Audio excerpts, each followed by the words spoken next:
Good day, good afternoon, everyone. Thank you so much for joining us for this important conversation on speaking up or staying silent, how to navigate social issues in a politically charged time. My name is Karen Driscoll. I'm a principal here at Raben.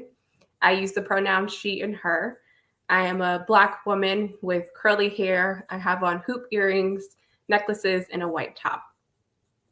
After today's conversation, we also invite you to review our blog post on the same subject and to replay this webinar either on YouTube or LinkedIn, and be sure to share it with colleagues that you think will find it interesting.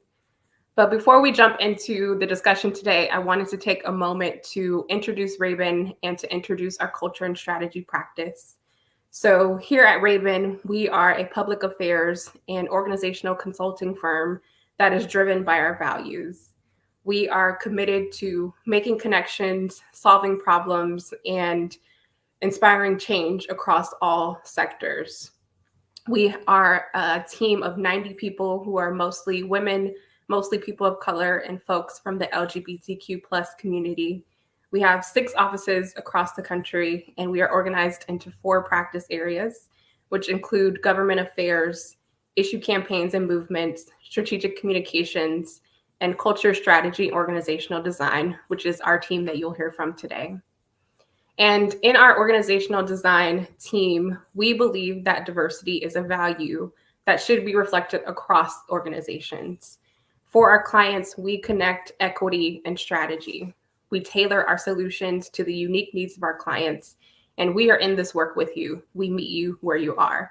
And so we hope that today's conversation gives you a flavor of who we are, and we welcome the opportunity to support you in your work. So to jump into things, I want to welcome my colleague, Dr. Erin, who's going to set some context for us today. Dr. Erin. Thank you so much, Karen. Good day, everyone. My name is Dr. Erin Berry McCrae. I am also a principal in the Culture, Strategy, and Organizational Design Service area of our firm. And as Karen mentioned, I'm going to talk about some context so we can have a good understanding of why we're having this conversation today. So, as we know, in today's environment, everything is highly politicized. Companies face a lot of scrutiny for any and everything that they do.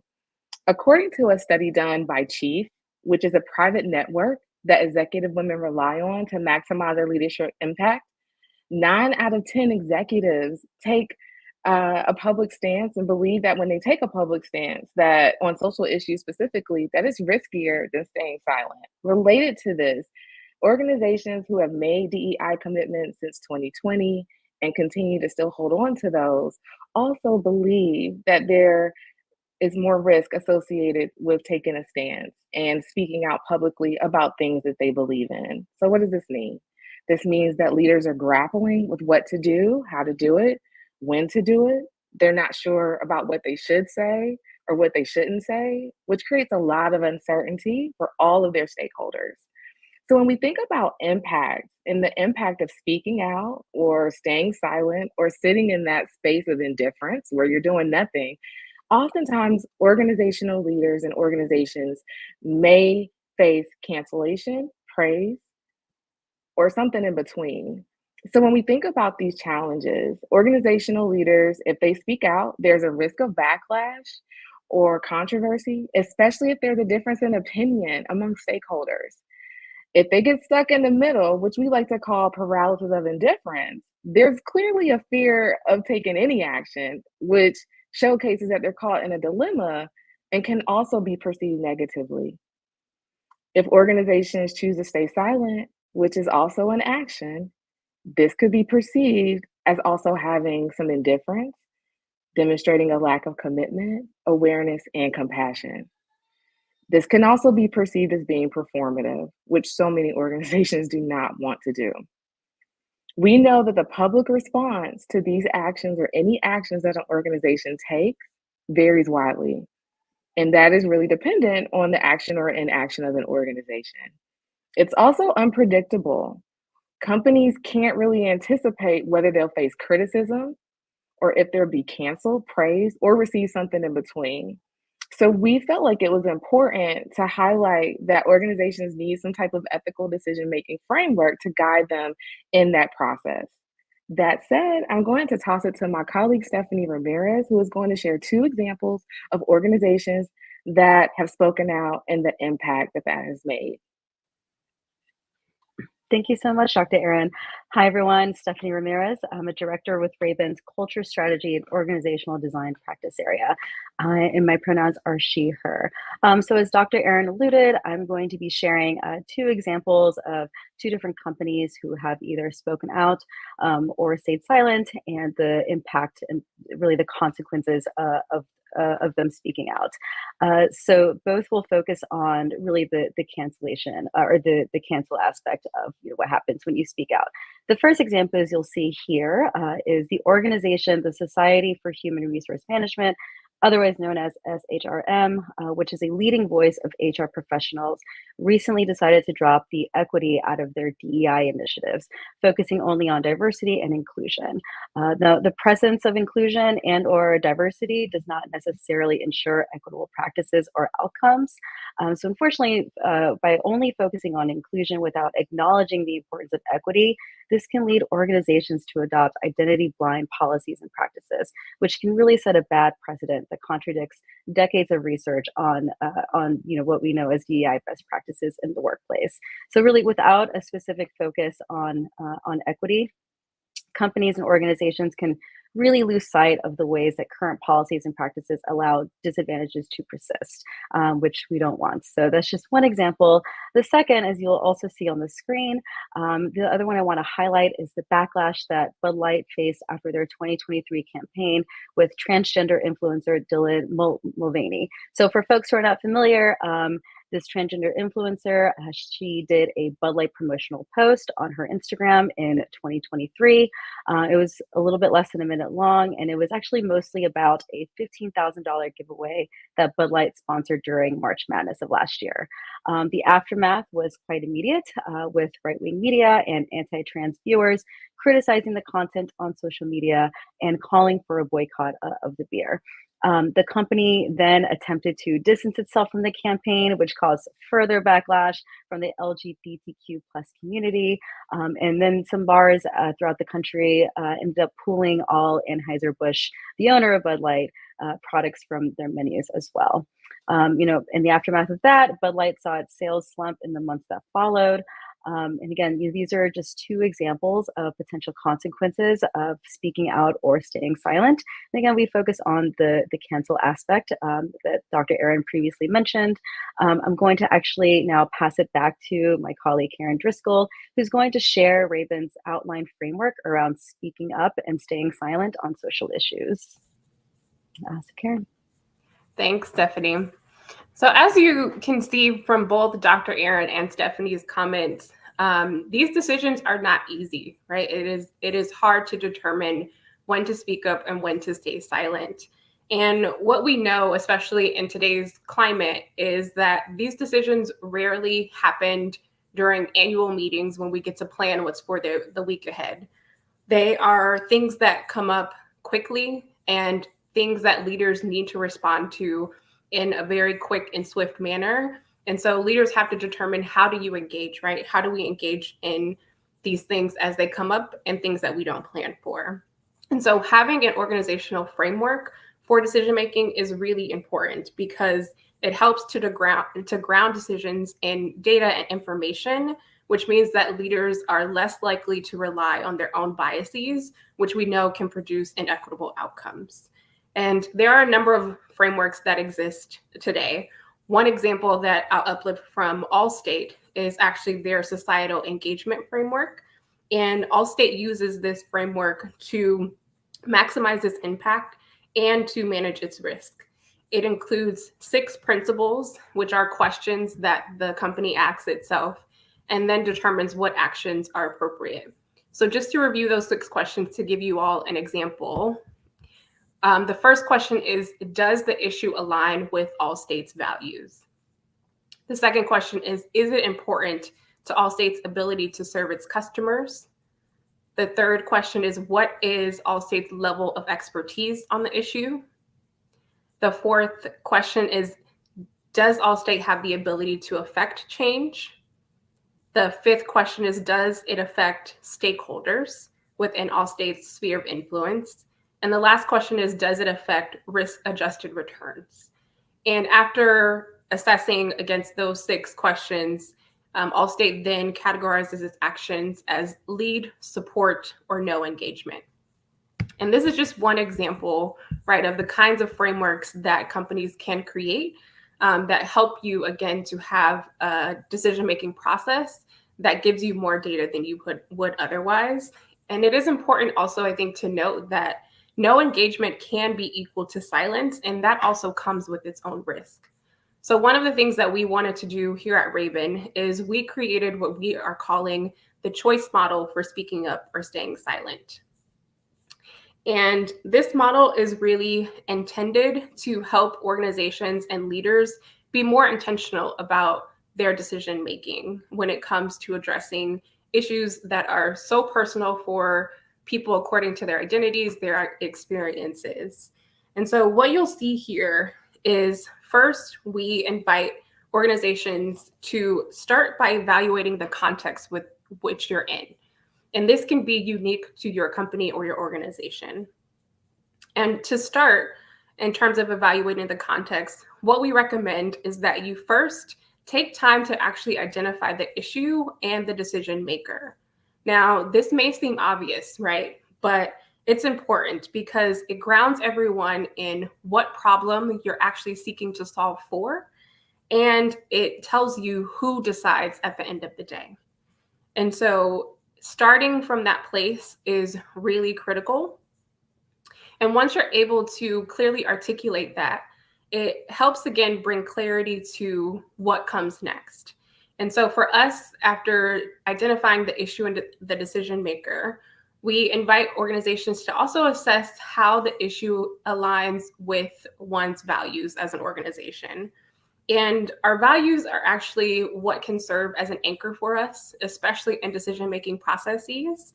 And so it's important when thinking about speaking up, right? Is speaking up an opportunity for your organization or company to demonstrate its value?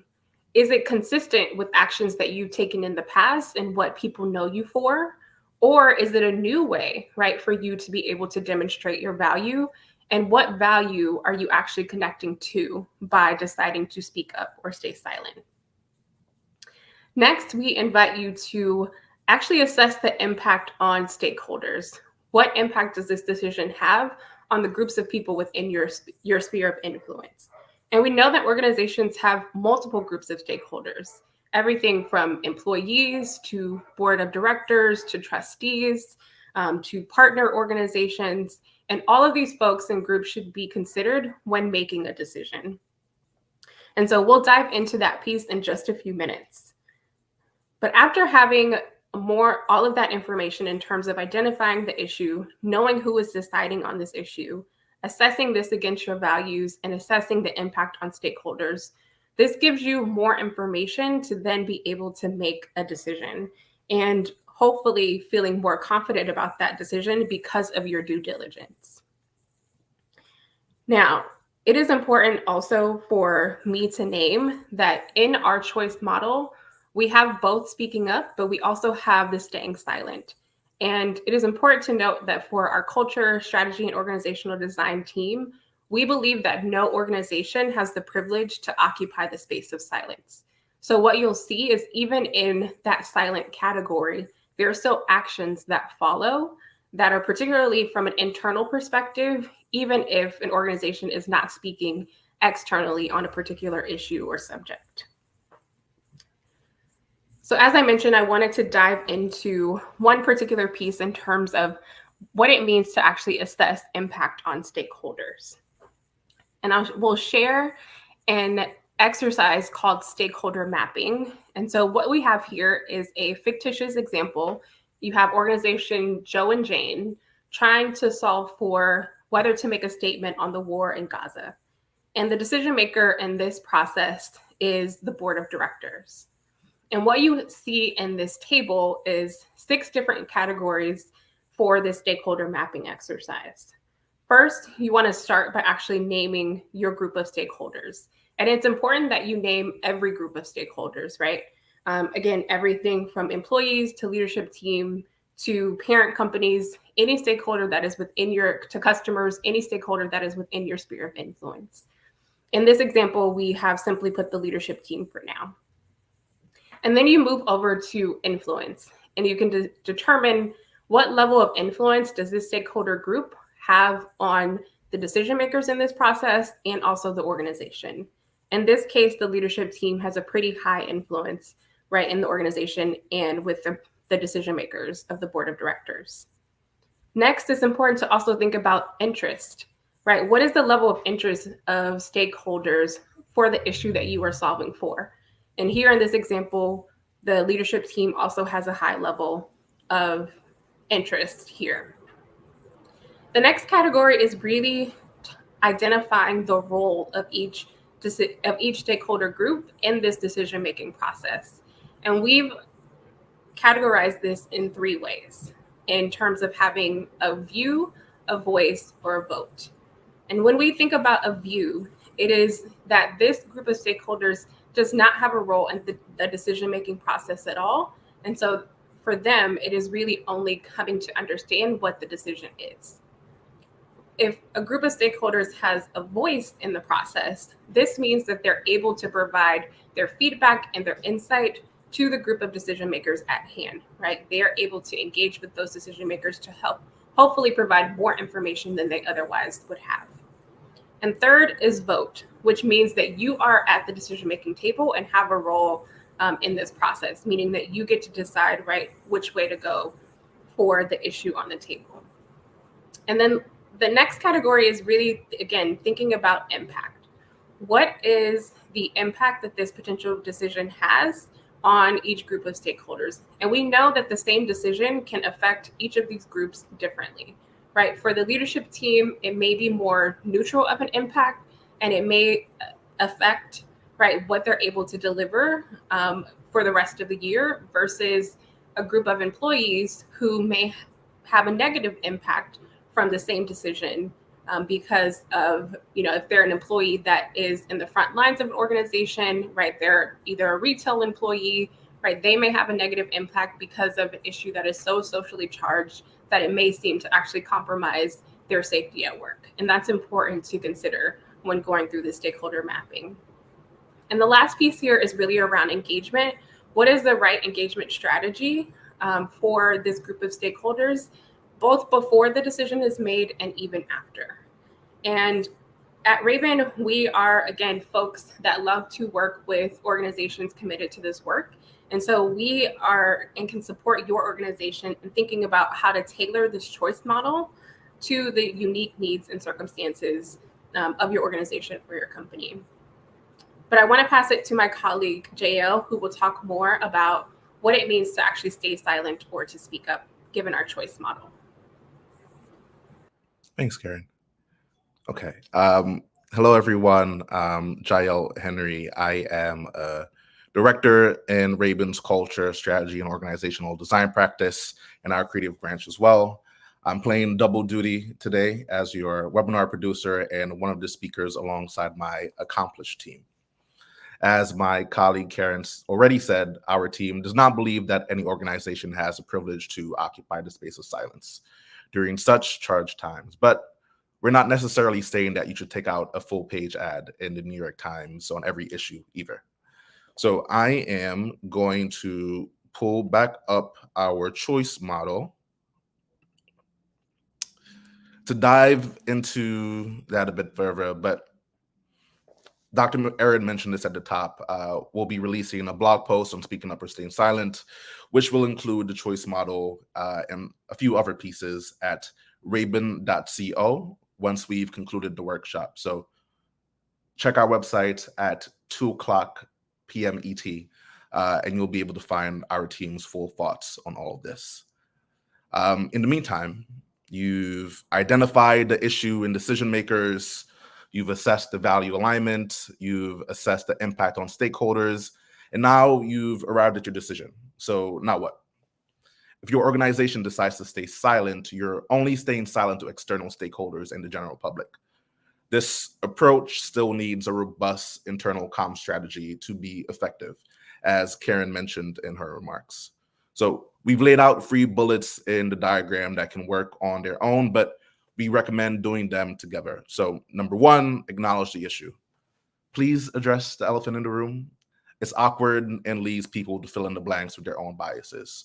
By acknowledging the issue, organizations can escort the elephant out of the room and establish a common understanding for their internal stakeholders. Number 2, share your decision. We recommend organizations share what and how they've come to a decision to speak up or stay silent. Even if stakeholders don't agree with the decision, they can respect the transparency demonstrated, which leads to more trust within your organization. The level of transparency in what is shared with the internal staff can be determined by an organizational framework as well. Maybe we'll do a second workshop on that one in the future. Stay tuned. And lastly, invite feedback. Cultivating a culture of psychological safety includes open communication. Leaders can invite feedback from internal stakeholders in multiple ways, including anonymous surveys, team meetings, and/or focus groups. Inviting feedback ensures that leaders not only keep a pulse on how decisions land, but also unintended consequences and harm that may be caused. On the other side of the choice model, speaking up on issues can take various forms. It is important to determine the right action for your organization based on your capacity and expertise. Emphasis on expertise. And your internal and external messages should be in lockstep throughout this process as well. I'll run down each one. First, we have amplify. Leaders can choose to amplify the work and messages of community-based organizations and/or issue experts in the field. By amplifying the work of others, organizations can use their reputation to build goodwill and solidarity with people on the front line. And make sure to cite your sources. Number 2, we have partner. Leaders can join another organization or expert to draft a shared message. Organizations should be prepared to deploy resources to partnership opportunities, which can include but not be limited to time, staff, and funding. Our third bullet is lead. This is a full court press. For organizations that decide to lead on speaking up, leaders must be prepared to deploy as many resources as possible. This can include everything from hiring new staff with specialized expertise to launching a new project or program. And with that, I will invite the rest of my team back to our virtual stage for Q&A. Please feel free to drop in your questions and comments in the chat from whichever platform you're tuning in from today, and we will be sure to get to that throughout our workshop/webinar. In the meantime, our team has some questions we've already prepared. I'll turn it over to Stephanie to kick us off. Great, thank you, Giles. So we have a couple of questions that we wanted to pose just to us during this webinar, so we can talk through a couple of different scenarios and things that just to keep in mind. So I'm going to start with Dr. Aaron. Dr. Aaron, how do you ensure that your voice is heard when discussing social issues, especially in environments where such topics are sensitive or controversial? Love this question, Stephanie. Thank you so much. So my colleagues know this, but some of you participating in this session may not know. I'm a sociolinguist by trade. That's a big word for saying that I study the connections between language, society, and culture. That also means that when we think about our voice and we think about speaking and communication, that we notice that language is powerful. Language can either build or destroy. So in every conversation that I'm joining, I'm considering that language is so powerful, and how can I empower conversations in ways that destroy or that disempower? Next, when I think about joining and being a part of these conversations, I like to really anchor myself in the polyvocal, which means that who am I amplifying my voice for? As a Black woman, as a mother, as a wife, ... There are so many people who look, sound, and have similar experiences to me that are not invited into these spaces. So I want to make sure that I speak on their behalf as well. It's also important to be able to listen and to make sure that I am looking for spaces of convergence with folks. Oftentimes, when we have controversial conversations or we're talking about sensitive topics, folks often get turned off because we take things personally, or people may say things in a way that may not be as thoughtful. And so it's always important to try to see people and see what they're saying and figure out what our shared values are. We can move a lot further when we have shared values and we talk about that. It's also important when I think about those contributions I make, not only in thinking about, how do we converge, but what evidence can I bring to you? We know that data can move mountains for people, right? And so if I'm able to provide some evidence-based insights, that's going to also help move the conversation forward. And then finally, because connection is so important, we work at a firm that prioritizes relationship and connection. It's vital that as we converge on those ideas, that we not just sit and kind of run the gamut and talk in a circle about the issues and the controversies, but that we also think about actionable steps and how we can utilize those shared values to move things forward. So that's how I see myself showing up in those spaces, and that's personally and professionally. And I always encourage my clients to do the same. Thank you so much, Dr. Erin, for such a thoughtful response. My next question is for Karen. Karen, what role do you think social media plays in encouraging or discouraging people from speaking up about social issues?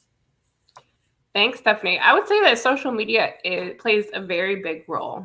When you think about, I was reflecting on this question and thinking about the time before social media existed, if we can believe such a time actually existed. But, prior to being able to have a Twitter account or an X account or Instagram account, right, we would use news, TV, magazines, right, op-eds, letter writing campaigns to make our voice heard. Well, with the platforms of social media that we have today, everyone has a voice. And that means that there is a lot of chatter, right, that happens in those spaces. And so it can be challenging for organizations to decide what to say and when to say it. And so I think it's important to think about, given the chatter that is happening around a particular topic or issue, right, what is your voice adding to the conversation or taking away from the conversation? And so I would say that for me, I think it is an opportunity for organizations to be more intentional about their social media presence, and also understanding, right, what do people know of you on social media, right? Like, what is your brand and reputation there? And what are your audiences used to hearing from you? And by no means am I saying that you shouldn't engage on a certain thing, but it is important to understand that information so that you can be intentional about how you do engage. I think about, back to 2020, which was a heck of a year for all of us, not only grappling with the pandemic, but also the racial reckoning that happened in this country. And for many organizations, they had never spoken publicly about racial justice issues, right? And this was a time that everyone wanted to say something, which makes sense. But I think for me, you also have to recognize that once you say something, you're in the game, right? And you have to continue to think about what this means for your work internally and externally moving forward, because social media, for better or for worse, it is a historical archive, right? And you want to think about how that tweet, that post, that reel will age with time. And people are quick to bring up receipts. And so if you say something one time but are not ready, right, to keep engaging in that space, people will bring up the receipts for sure. Thank you so much. Yeah, I think you brought up a lot of really important notes, especially, thinking about how the internet just will live forever, and how, again, folks will be very quick to pick up, take out receipts and show you, what you tweeted, what you said last year or the year before, even 5 years ago, right? Thank you, Karen. Jael, okay, sure. What advice would you give to organizational leaders who are hesitant to speak up about social issues? Yeah, great question. Thanks, Giles. So, we often hear from leaders that they don't want to speak out on any specific issue, really just out of concern that it'll offend certain employees or that they'll cause some backlash from key stakeholders, as you saw in the two examples that I provided earlier. However, a lot of research has shown that a lack of response is really just, it could not be further from what employees really need from their leaders today. Issues outside of the workplace clearly impact employees' well-being, and that impact really intensifies when leadership is silent. So, a couple of things that I, would tell any leader is, saying nothing says everything. Staying silent is not always the best answer. Especially if you internally are letting folks know that you really care about their well-being and you care about being a space where they belong. Miscommunications are a missed opportunity. So another thing to remember. Also, it's not just the one and done. If you do make a statement, as Karen was alluding to just now, you're not done with that, right? You really need to put actions with words. You really need to walk the walk, not just talk the talk. And this may also require leaders to revisit their company's core values and help guide and help guide them, and maybe even switch those up or really see what changes are necessary as well. So, Jael, can I ask you a question now? Please. So if you could create a slogan or a hashtag for your approach to speaking up about social issues, what would it be? This is a very short answer. My hashtag would be hashtag. I wouldn't create a hashtag. Hashtag no hashtag. Say more. Say more. So slogans and hashtags can be good mediums to rally people around, especially in the digital space. Twitter/X, Instagram, whatever it is. But a few snappy words usually doesn't capture the complexities of the issues we're dealing with. They can easily be reframed and weaponized by bad actors, like what happened with the slogan "Defund the Police." The phrase was completely hijacked by right-wing operatives, and then instead of pushing out the messages you really want to advocate for, you're putting all your energy into playing defense, and it takes away from the issues at hand. It takes away from your real values and what you're trying to bring people around to. So for that reason, my hashtag would be no hashtag at all. Love that response. Love that. Well, I have a question for you all while we have some extra time.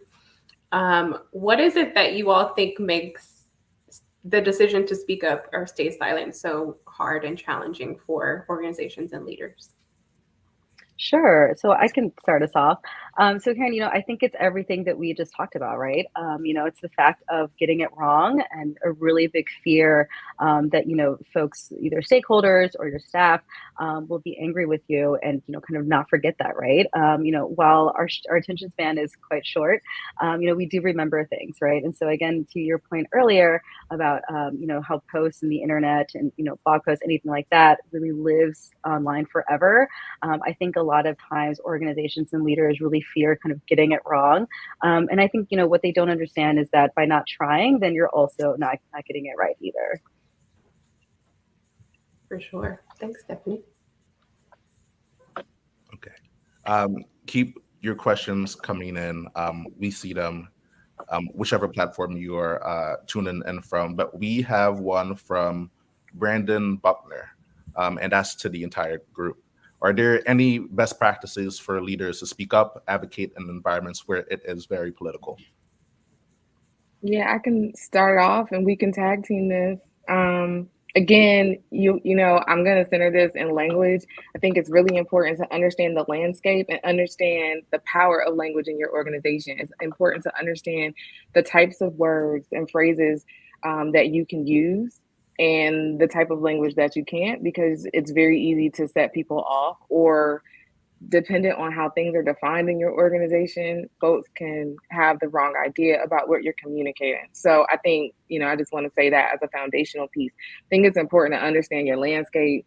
So of course, do your homework, know those dynamics in the political venue that you're in your organization, so forth and so on. And then it's constantly important to assess the risk. And I think it's important to do that with other partners. Like one person should not be doing this on their own.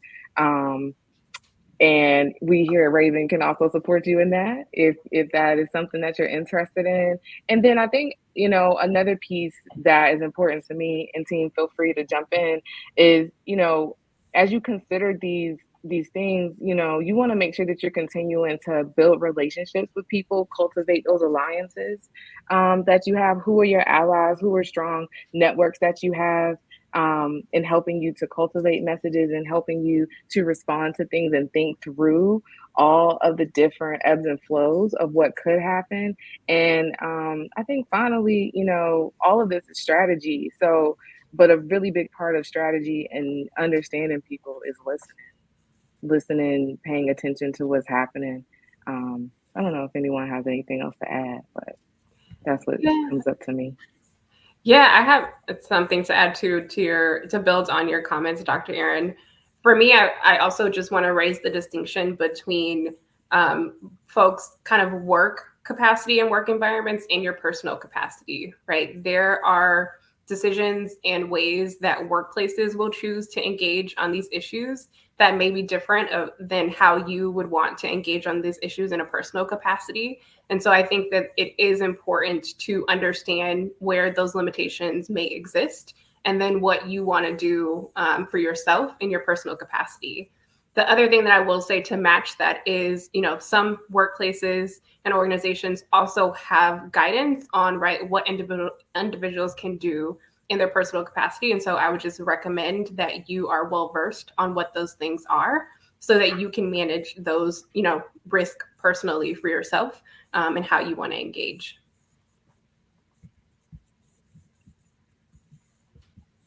All right, thank you both for that. Next question comes in from YouTube, and that is John Jacobs. Is there any space between staying silent and leading a full court press on an issue? I would say yes. I think that is what our choice model speaks to. We provide kind of 3 different areas for folks to consider when kind of speaking up. And I think that takes various capacity and expertise depending on your organization.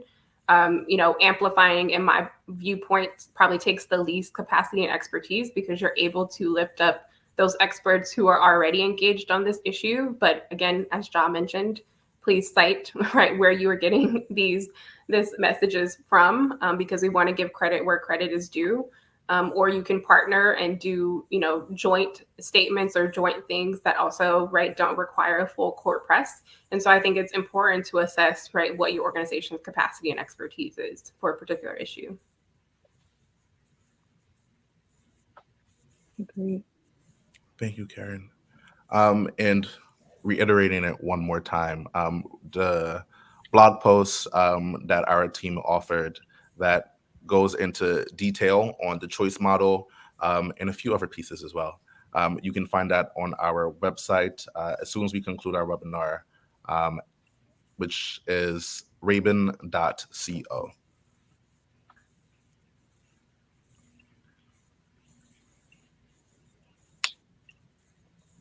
Team. So we have another question from Kevin Holiday, and they ask if Anheuser-Busch engaged Raben to improve the standing of Bud Light. What might our advice be? Yeah, I think that's a very good question. Before, I know that for me, if I was taking on Anheuser-Busch as a client, I would actually not start with advice. I would really more so start with questions. Again, because the example that we shared is more than a year old. I would be curious to know, what has happened since then. And again, there are some things that are public and some things that are not. And so I think it would be important to understand if the company was able to do a retrospective on, that experience and what were the lessons learned, and how are they using that to then inform the work moving forward, and then be able to, again, engage in partnership and relationship to understand, how would the company define success moving forward, and then how could we at Raben lend our expertise to supporting that success. I agree with that. I love that, Karen. I think, again, the only other thing that I would add and kind of double down on is that research piece, that retrospective piece is so important when you're thinking about those lessons learned. Did that impact anything that you did in the organization, or did you just kind of push it to the side and move forward?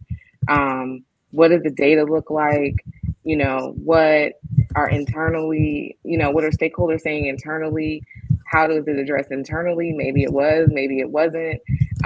We can't leave, those elephants in the room. We have to be able to talk about it and create space. So, again, I would be very curious and would be really interested in seeing how those lessons learned have made an impact. And if not, let's start with that. Let's really think about what avenues we need to go down to make sure that as you are committed to these issues and you're committed to change, committed to supporting and being inclusive of different communities, how do you show up authentically and not performatively, and are able to respond to anything that your audience and your demographics say back to you?